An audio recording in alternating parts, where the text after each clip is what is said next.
Good morning. Now the doubt comes.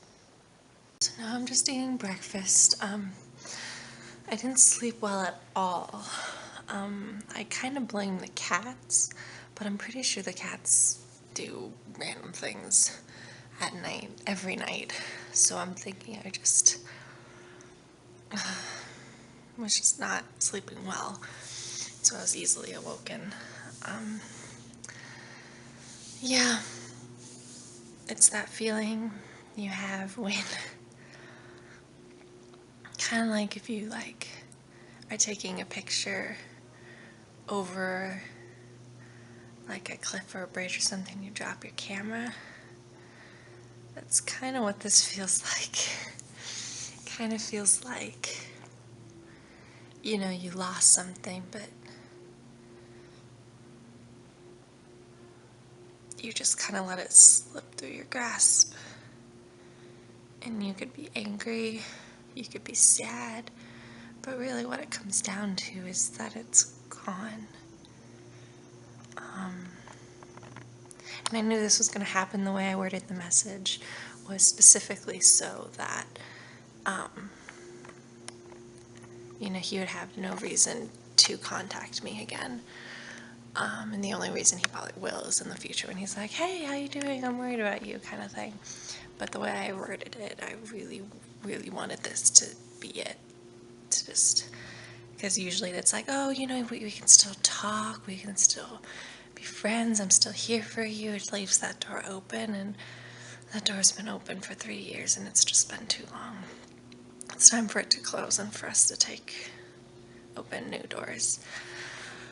So that's the way I worded the message. And he contacted me once in response, and that's been it. So I think this is it. And that makes me sad, but it's knowing I wanted this. It makes it a little bit difficult because it's like, oh, why are you sad? You chose this. It's like saying, oh, which, color balloon do you want? Oh, I want the blue one. Oh, but I really wanted the pink one. Oh, I'm sad. Well, why'd you choose the blue one then? It's just like, this is a choice I made, so I still agree with my choice. Just the emotions kind of have to follow. Not rule, not dictate, but just follow. I'm not really doing much with my day.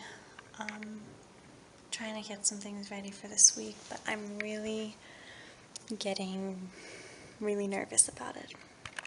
So I have a lot I need to do. I have a lot of classes to plan and stuff that I just haven't done. And I need to. And I'm just really scared. I'm heading to sleep now. I'm gonna read my book. I started reading it, and now I'm probably gonna finish reading it because I don't have that much more left. But today was okay. There's a little nervousness for tomorrow because tomorrow I'm heading to a neuropsych appointment, basically where they're gonna do tests and stuff to figure out what's going on in my mind. Because this past year of just being a business owner and that kind of thing, I have a lot of cognitive issues that affect my behavior, that affect running a successful business. And I want to be able to run a successful business and to live the life I want, but there are certain things in my life that are preventing me from doing that.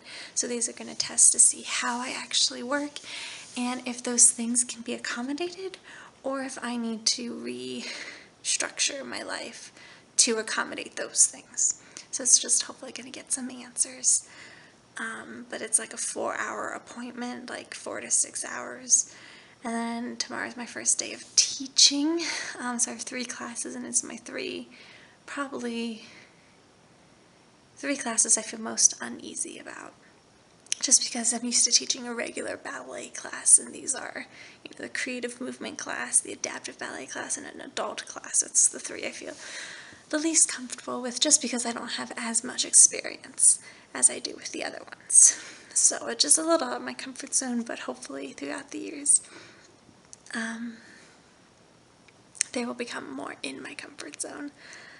And so I'm really excited about it. I know I'll be fine. I know I'm completely capable of teaching each of those classes. I just feel a little bit uneasy about it, and kind of like it's not second nature to me as much as the other classes are. So it's harder to improvise if you can't think of what you had thought to teach that day. But it's no big deal. I think it'll be fine and it'll be fun. But it's just going to be a long day. And it's hard when the start of the week starts out kind of long and tiring, because then it just, it's hard to recover from there. But luckily Wednesday, I should be able to recover. But yeah, that's what my life is like right now. I was just describing this to my sister where I'm at right now with the whole breaking up with my boyfriend kind of thing, is that I'm at a cliff, and I'm like, oh, look at the beautiful scenery, look at all the possibilities, and oh my goodness, I'm at a cliff, what am I going to do? Look at all the possibilities, there's a cliff right there, it's wonderful. So I'm going back and forth with like, oh, this was a great decision, look where I can go from here, to also, look where I'm at, I'm without that stability that I had. And then it's also just hard because you keep thinking like, maybe he'll text, maybe he'll call. Just because it's nice when you get messages from people throughout the day, from people who care about you. And I don't have many people in my inner circle. Really, it's only my sister, because I don't let a lot of people in. So it's really hard coming to terms with, I made that decision to let go of that person and to not let them in my inner circle anymore. And that's really hard, because then you're left with a little hole that you're trying to fill. And so I'm going to try to fill it with things I'm passionate about, things I want to pursue. And then here's another thing I was thinking about with why I did this and why I let him go, was because he was not helping me create the life that I wanted to live. And it's no problem with him, no problem with like me, it's just us together.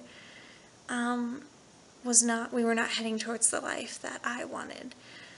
And that's hard to explain in just a couple sentences of what life I do want, but I want a life that's full of passion, full of like traveling and creating, and he's not that type of person. He's very good at supporting that and supporting my mission in that, but I want someone who will be with me doing those same things, but creating in different ways. So that's the kind of person I want to share my life with forever. And so I need to open up my life for that person to come in. Because right now, that place was filled with someone who was not helping me and that was not walking towards the same path. So to let that go, to make room on my path for someone else to come along. So that's what I'm doing. Staying hopeful, and yeah, taking one day at a time. Just all I can do. So, good night.